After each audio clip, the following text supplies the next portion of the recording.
Hello students, today we learn chapter 2 cascading style sheets and JavaScript. Now what is CSS? CSS is a language. The full form of CSS is a cascading style sheet. Through this language you can change the style of the web page. That means CSS एक language है जिसका full form cascading style sheet होता है. इस language के ज़रिए आप web page के स्टाइल को चेंज कर सकते हैं. Next is that is you can make the web page colourful and have the element display in a structure form. Means आप वेब पेज को कलर्ड बना सकते हो और एलिमेंट को अच्छे से स्ट्रक्चर फॉर्म में डिस्प्ले करवा सकते हैं. The next is the only work of CSS is to make this web page and website attractive. CSS का यही काम होता है कि ये वेब पेज और वेबसाइट को अट्रैक्टिव बनाए. You can connect all other web pages with a single CSS file. आप एक ही CSS फाइल से ऑल वेब पेज को कनेक्ट कर सकते हैं. Next is syntax of CSS. The syntax of CSS consist of special symbols known as rule. CSS का syntax special symbol से मिलकर बनता है जिसे हम रूल कहते हैं. A CSS rule has two main parts, selector and one or more declaration. The selector is the HTML element on which you want to apply the style. Selector एक HTML element है जिस पर आप style apply कर सकते हैं. Next is declaration. A property and value pair is called a declaration. Property and value का जो पेयर होता है उसका कॉम्बिनेशन जो है वो क्या कहलाता है हमारा declaration. Next is syntax of CSS. How to write CSS in your form. First you write selector, then open curly bracket and write property colon and value.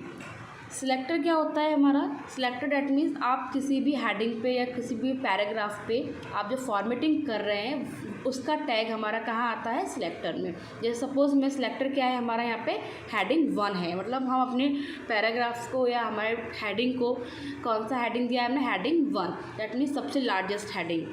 Property क्या है लगाया है हमने हेडिंग पे? क्या अप्लाई किया है? Property colour.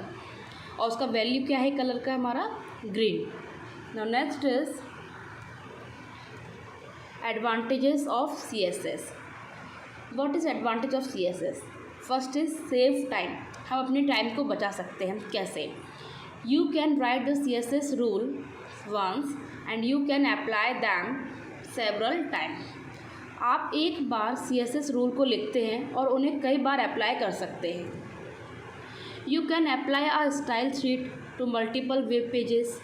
You do not need to write a CSS rule for each new HTML document. Hence, CSS saves precious time for webmaster. Means आप एक स्टाइल शीट को मल्टीपल वेब पेजेस पर apply कर सकते हैं. आपको प्रत्येक नए HTML डॉक्यूमेंट के लिए CSS रूल लिखने की ज़रूरत नहीं है, इसलिए CSS वेबमास्टर का कीमती समय बचाती है. Now next is increasing page speed. An HTML document consists of dozen of elements for which we have a set of different style rule, and in some their number reaches 100 or even thousands. Means एक HTML document में दर्जनों elements होते हैं जिनके लिए हम अलग अलग स्टाइल्स रूल्स सेट करने पड़ते हैं और किसी किसी में तो इनकी संख्या थाउजेंड्स में भी पहुंच जाती है. Therefore the size of web page increase. इसलिए वेब पेज का जो साइज़ होता है वो कैसा हो जाता है? बढ़ जाता है. However, with the help of CSS style rules are set for all element in only one style rule.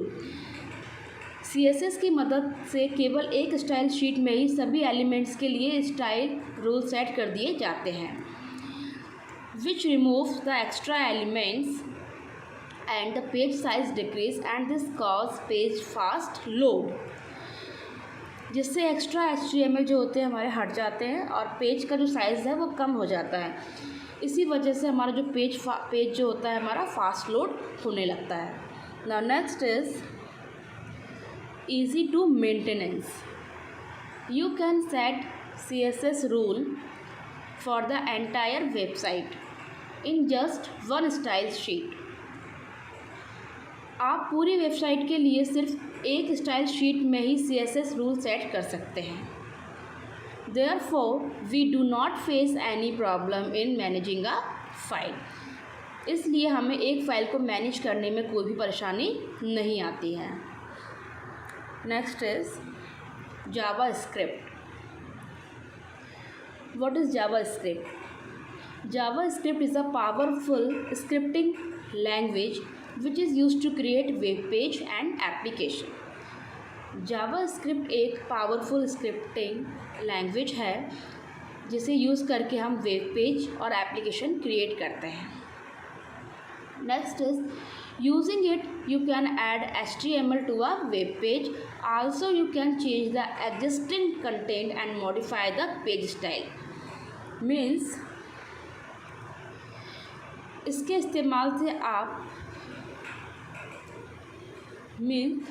इस्तेमाल से आप किसी भी वेब पेज में HTML को जोड़ सकते हैं. साथ ही मौजूद जो एग्जिस्टिंग कंटेंट हैं उसको बदल सकते हैं. पेज स्टाइल को मॉडिफाई भी कर सकते हैं. What is the meaning of modify? Changes. हम उसमें कुछ भी चेंजेस भी कर सकते हैं.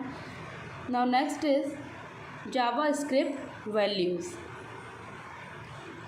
The JavaScript syntax define 2 types of value. JavaScript syntax के 2 वैल्यूज़ होती है हमारी. फर्स्ट होती है fixed value, second variable values. And for what is fixed value? Fixed values are called literal and variable values are called variables. What is the JavaScript literal? The 2 most important syntax rule for fixed value. Literal के भी हमारे 2 values होती हैं. First is number and second string. Numbers में हमारे आ जाते हैं real और इंटीजर. रियल नंबर कौन से होते हैं? Decimal number. डैट मीन जिसे हम बोलते हैं कंप्यूटर में लैंग्वेज में floating value. Second is integer value. That means without decimal value. Next is string. String are text. String क्या है? एक टेक्स्ट है, कलेक्शन ऑफ अ लेटर को हम क्या बोलते हैं? स्ट्रिंग. कोई भी नेम है, कोई भी वर्ड है, उसको हम क्या बोलते हैं? स्ट्रिंग. क्योंकि उसमें काफ़ी सारे लेटर से मिलकर बनता है वो वर्ड. उस वर्ड को हम अपनी लैंग्वेज में क्या बोलते हैं? स्ट्रिंग. रिटर्न विथ डबल और single quotes. That means string हमेशा लैंग्वेज में, हमारे जावास्क्रिप्ट में या सी में, C++ में, किसी भी लैंग्वेज में हम उसको डबल इन्वर्टेड और सिंगल इन्वर्टेड में यूज़ करते हैं, लिखते हैं.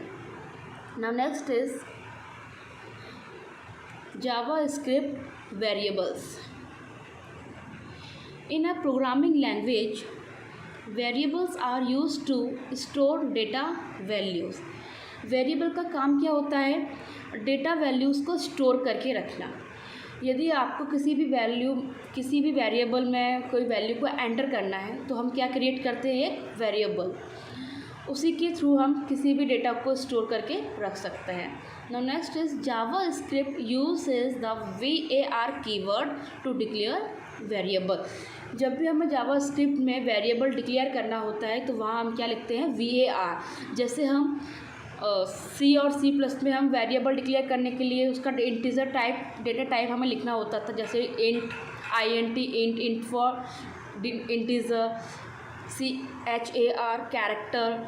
वहाँ हमें जो भी कीवर्ड्स हम यूज़ करते थे वो इंट कैरेक्टर हुआ करते थे. यहाँ पे वेरिएबल डिक्लेयर करने के लिए var का यूज़ करना होता है. Next is an equal sign is use to assign values to variable. Equal sign का यूज़ हम किसी भी वैल्यू को असाइन करने के लिए करते हैं. डैट मीन्स डिस्प्ले करने के लिए हम कि suppose for example var x, x is equal क्या है हमारा? 6. डैट मीन्स ये क्या शो कर रहा है हमको कि एक्स में कौन सा वैल्यू स्टोर है? 6. डैट मीन्स हम इसे ऐसा बोल सकते हैं कि जो हमारा एक्स है वो असाइन कर रहा है 6 को. Now x is defined as a variable, then x is assigned the given value 6. Next is JavaScript operator. In JavaScript operator, there are two. First is arithmetic operator and second is assignment operator. Arithmetic operator is addition, subtraction, multiplication and division. How to compute operator in a statement? For example, 5 plus 6 into 10 multiple by 10. Now next is assignment operator. Assignment operator क्या होता है हमारा? Equal sign को हम बोलते हैं assignment operator. For example x is equal 5, y is equal 6. That means यहाँ पे जो हमारा x है वो 5 को असाइन कर रहा है, y हमारा 6 को असाइन कर रहा है. Now chapter is over. In next video we study chapter 3rd. Thank you.